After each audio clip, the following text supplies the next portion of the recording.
Novigrad Dreaming is the second main quest you take on in Novigrad, and it's also the first time that I feel like The Witcher 3's main quest is feeling a bit tired, no pun intended. It serves a very important purpose. It's the first quest after the very first one in the game that focuses on the relationship between Geralt and Ciri, which is the backbone of the game. But while doing so, it also seems to be going through the motions, just pulling elements from The Witcher 3's bag of tricks that don't feel all that necessary. In short, this quest should have been shorter. And to see why, here's a quest analysis on Novigrad Dreaming. This quest is given to Geralt when Triss mentions that he should see an Oneiromancer about finding Ciri during the quest Pyres of Novigrad. Geralt heads to the house of this dreamer where some creature is messing with her while she works, and haunting her house no less. Geralt finds out that the troublemaker is a godling named Ciri, and must decide whether to expel her from the house or to allow her to stay. Either way, Ciri releases her hold on Corinne, and Corinne provides Geralt with a vision showing a bird frolicking with a dandelion. So right up front, Ciri, that haunted house, they have nothing to do with Geralt, Ciri, or the main quest. That is probably the biggest flaw of Novigrad Dreaming. But I'm going to start on the positive side here. I love that final scene between Geralt and Corinne. It's the most emotional sequence for Geralt since long ago when he had that mournful conversation with Vesemir outside of White Orchard. And this one does a magnificent job of conveying what Ciri means to Geralt. Ciri came out of Brokilon with me. I sent her back to her grandmother then, but already I felt bound to her. By destiny. By something more. And the other memories set up future story and character beats so well. This one about Kaer Morhen, which we saw in the prologue, it makes it so that when Geralt and Ciri arrive in Kaer Morhen later in the game, there's some real emotion to that. And this one here, I don't think Geralt eventually finding Ciri would be nearly as moving if we didn't have this memory. A boy with a pitchfork. He ran it right through my gut. Yennefer lay dying as well. Ciri had us carried onto a boat. We sailed to a place where apple trees bloom eternal. She left us there. That was the last time I saw her. This is important for a number of reasons.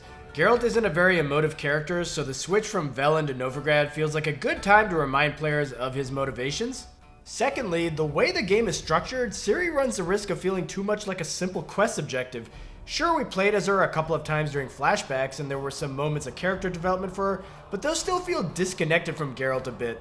This connects her to our protagonist and makes us care for her, even if we haven't read the books. But for those of us who are currently reading the books but haven't finished them all, you do run the risk of having some spoilers here. Like, when I heard this...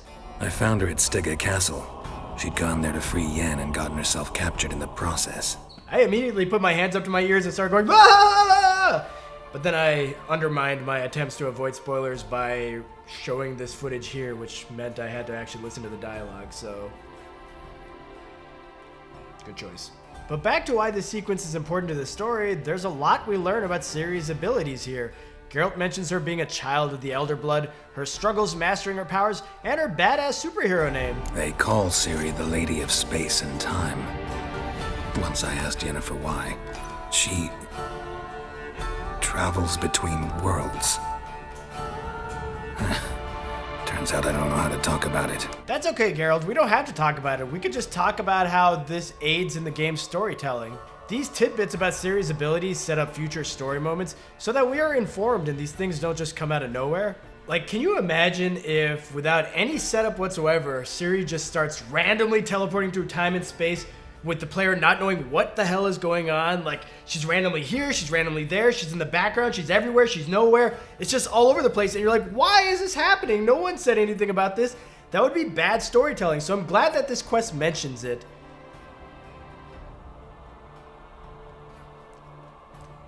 I don't know why, but I'm gonna shut this door. So this is all very necessary, but it's also a little bit clunky.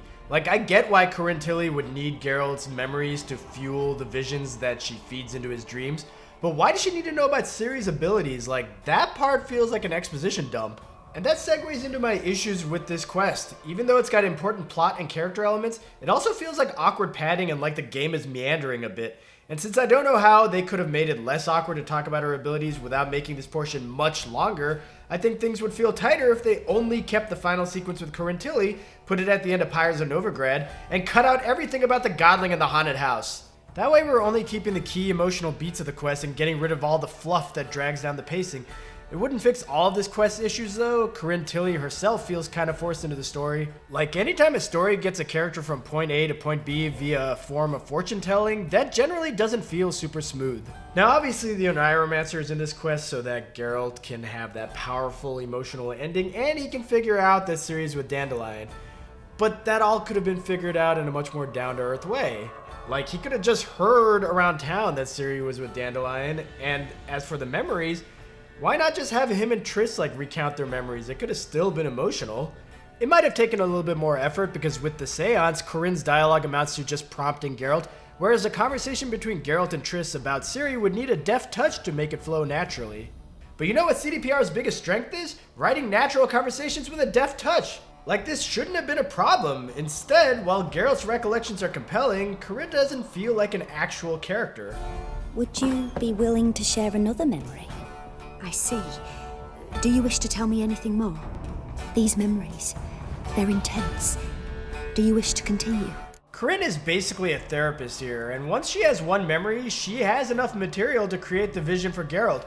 Going through all four doesn't change anything, it just lets Geralt get some shit off his chest. I will say in defense of the seance over Geralt talking about Ciri with Triss, I don't think we would have gotten this cool vision of Dandelion and Ciri as represented by a swallow if it had just been a conversation. I like the ethereal and mystical feel to this vision, with Ciri, the swallow, fluttering around erratically while Dandelion frantically tracks her. It somehow makes it all feel more sinister. But the most sinister part of Novigrad Dreaming is Sarah the Godling. And I am not talking about what she's doing to Corinne Tilly, I couldn't care less about that. No, what I'm talking about is the fact that Sarah upsets the pacing of The Witcher 3. Like, everything to do with her feels like padding. Investigating what Sarah was doing to Corinne leads to Geralt wandering around a haunted house, which is very mediocre compared to quests like A Tower Full of Mice or scenes from a wedding in the Hearts of Stone DLC. And the comparison to Tower Full of Mice is doubly damning because that quest occurs pretty close to Novigrad Dreaming chronologically. And I think a huge aspect of good quest design is to keep things fresh. And there is some novelty here. The twist is the house isn't haunted at all. The house ain't haunted. Not one bit. I just pretend it is. Make everyone think that. It was sitting there all empty, so I moved in. Bigwig from the bank then came and bought it. I don't like bankers, especially not to live with, so I decided to give him a scare.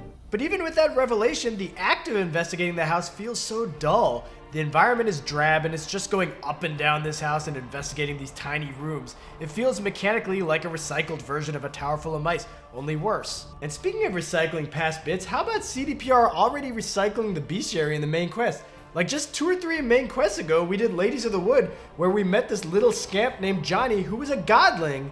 Johnny also felt like a bit of a pacing misfire, but at least his purpose was unique. Like he was there to draw a contrast to the darkness of the crones of Crookback Bog. Sarah, though, feels like an unnecessary sequel. Like, I'm pretty sure they just reused the animation for when these two got introduced. There is a tiny difference between them. I mean, Johnny was mischievous in a lovable, scamp kind of way.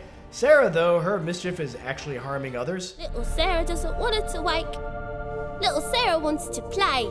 The way you play, well, it's only ever fun for you. That's 'cause you're a dullard. All you humans are dullards. You give the dreamer nightmares and won't let her wake up. Why are you tormenting her? Sarah's not intentionally tormenting her, but it's interesting that these non-dangerous creatures can still have an ill effect on humans. But did we really need that message? Like, Sarah feels like she's here, I don't know, because CDPR needed a monster? It all feels a bit flimsy. Even the choice Geralt makes in this quest just feels tired and uninspired. As he arrives at the house, he finds this guy waiting for him. Rudolf de Jonkier. Of those de Jonkiers, yes. My ancestors laid the foundations of this city. I now own its largest bank. Didn't need a recommendation. Name would have been enough. As usual, the moment-to-moment dialogue is very strong. That's something CDPR never lets up with. In lesser games, dialogue with a minor character would be unremarkable, but here it's filled with flavor and personality. But just like every other character in this quest, de Jonkier is unnecessary. Like, I think he would have worked way better in a Witcher contract. Like, up to this point in the game, the main quest doesn't really bring in characters who aren't adding to the story. Geralt's flashbacks in the first quest show the people most important to him. In Lilac and Gooseberries, all of the named characters in the main quest are either helping or hindering his search for Yennefer. Keira Metz has an entire story arc that involves her using Geralt. The Bloody Baron drives the story for several hours, and Triss Merigold and Caleb Menga are introduced in the last quest because these characters have a major impact on what's happening in Novigrad.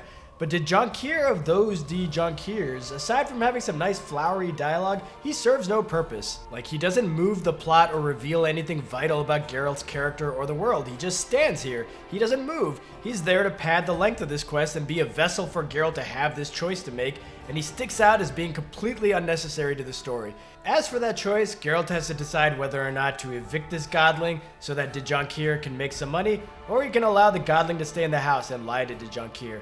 And in a vacuum, this is an interesting dilemma. Choosing to side with the entitled rich snob to let the rich get richer, that is probably the morally correct choice here, even though it doesn't feel like you're really making the world a better place. The house isn't cursed, just has a tenant, a godling. What the devil is a godling? Post-conjunction creature. Likes making mischief. Mischief, you call it, yet it's likely to prevent me from selling. I can try to smoke it out. I'll need burdock. But getting that burdock means we gotta go walk 2 blocks to buy it, which means that this sloggy quest is even sloggier. And with all the characters feeling non-essential, everything's feeling blah. Though I do like how this version of Geralt feels like a viable take on the character, one who isn't moved by things like this Godling whining about how unfair things are. Gave the banker a really big scare. See, he paid a lot for this house and won't give it up easily, which is why you need to find another home. I don't want to! I don't! I won't! See, now I want to do this the nice way, but you just won't let me. Burdock. Godlings hate the scent. How would you like a whiff? But if that doesn't feel like something your Geralt would say, you can go for the genuinely heartwarming exchange. Sarah, Novigrad's no place for a godling. But if you want to live here, that's your business. So let's make a deal. A deal? What kind? Leave the dreamer alone. In exchange, I'll tell the banker the house is haunted. For good, no way to lift the curse. Yes!